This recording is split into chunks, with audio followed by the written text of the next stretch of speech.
Alright guys, how you doing? Welcome to the channel. Figure one of the first couple videos I would do is introduce some of my trucks here.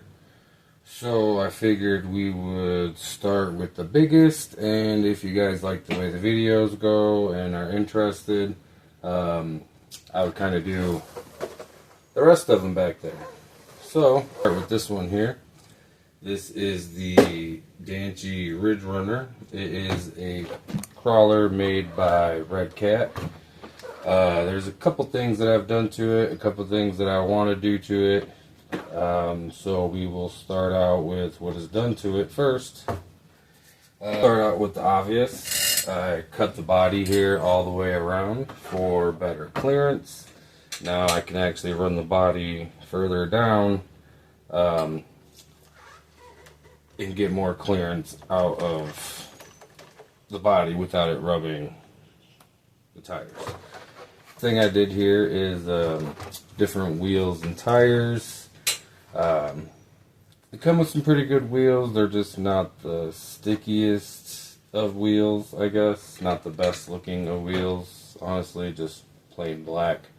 I went with this Amazon $40 special. Came with the rims, the bead locks, all the hardware, and the tires, which are very sticky compared to the ones that come from the factory. Nice grip all the way around.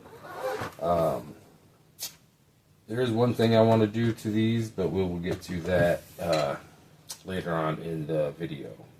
Alright, the next thing that you could probably tell that I did here, if you own one of these, is I upgraded these side links.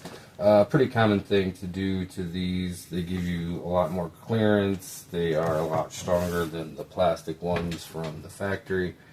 And it doesn't seem like they give you a lot of clearance at first, but when you're out there on the course, you can definitely tell a difference.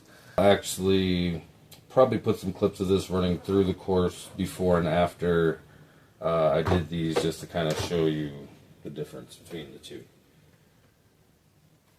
Alright, the next thing I did is I took off the servo savers. I know people like to keep them on there or whatever. I didn't like it. I like to be able to use my steering crawling up steep rocks. So I just took the steering servos off and then upgraded this little linkage here from the servo to the other main arm with just some parts I had laying around. Just a lot better than the factory plastic ones, I guess. The next thing I did, you can probably see, is I soldered on an XT60 connector. That way I have more battery options, charger wise, battery wise, and as you can see, this nice big 5000 2S fits in there perfectly.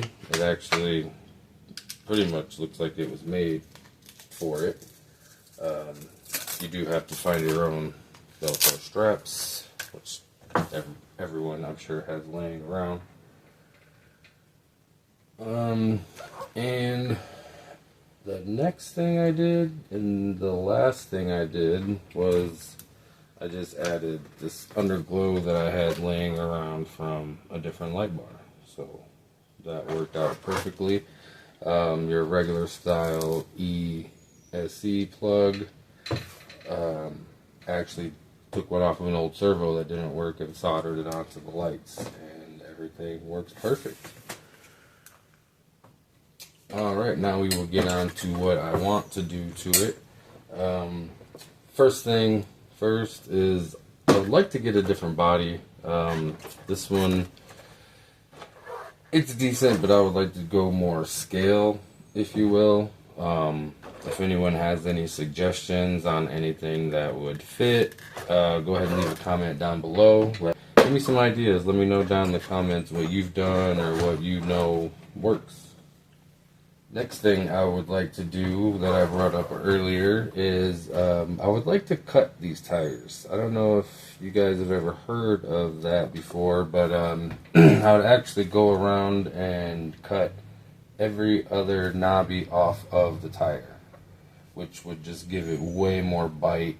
I do limestone kind of rock wall in my backyard, and I feel like the extra bite would really, really help on that incline. Alright, one of the other things I would like to do is upgrade the servos. I know everyone goes to a bigger kilogram type servo. What I'd like to do is upgrade these steering links, this main link here.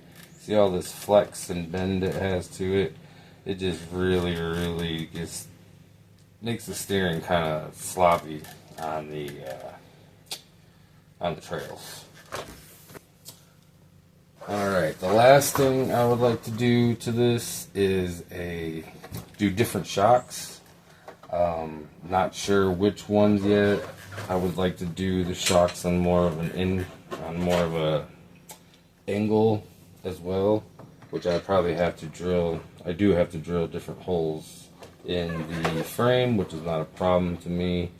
I do want to do different shocks. I feel like these ones are very, very good, but just something a little different. If you know any kind of shocks, it's just like the body, if you know any different kind of shocks people use or anything that you use, please leave a comment below. Just give me some ideas. Alright, next. Price. What does it cost out the door? How much do I have into it? Do I think it's worth it? First off, out the door, taxes, everything, $200. Right. Only $200. Taxes, everything, $200. Mind you, I did some work to it. We're going to get into that. We're going to tally up a total, let you know exactly how much it would cost to get your rig in this condition. Alright, upgrades. Wheels and tires, like I said, Amazon special. They were $40 delivered to my door. Rims, bead locks, hardware, tires, everything. Not bad. Here is the part number for the Red Cat Everest, the side linkages, 18084. And that's these here. A lot more clearance, a lot better looking, a lot stronger than the plastic. Next, the connector for the battery. I bought a pack of 8 male and female connectors of these for $8 delivered, again from Amazon. Jeff Bezos he has it figured out. Battery, the Venom 5000. This thing will last you over an hour. Fast charge. You can charge it on any charger for any RC you have. If you don't have this kind, you could buy different connectors. This also Amazon, $40. Not bad. All together, price-wise, everything added, plus the truck. Add it up with me, $304. Not bad. Still cheaper than the TRX4. I know. Shots fired. This, if you are on a budget and you just want to go crawl and you want to actually get through some stuff, this is what you need. Now, if you're on a tighter budget, you can always get one of these bad boys from Amazon. Just kidding. This is my daughter's. Alright, so that wraps up this first video going over the first of my fleet and what I've done to it and what I want to do to it. If you like this video, give me a thumbs up, comment down below, give me some ideas to change some stuff. Just let me know how I did. And if you like it, like I said, we can go over the others in the fleet, and I think there might be another one coming soon. Just stay tuned for that. And we will end the video with some footage of this thing on the course back there.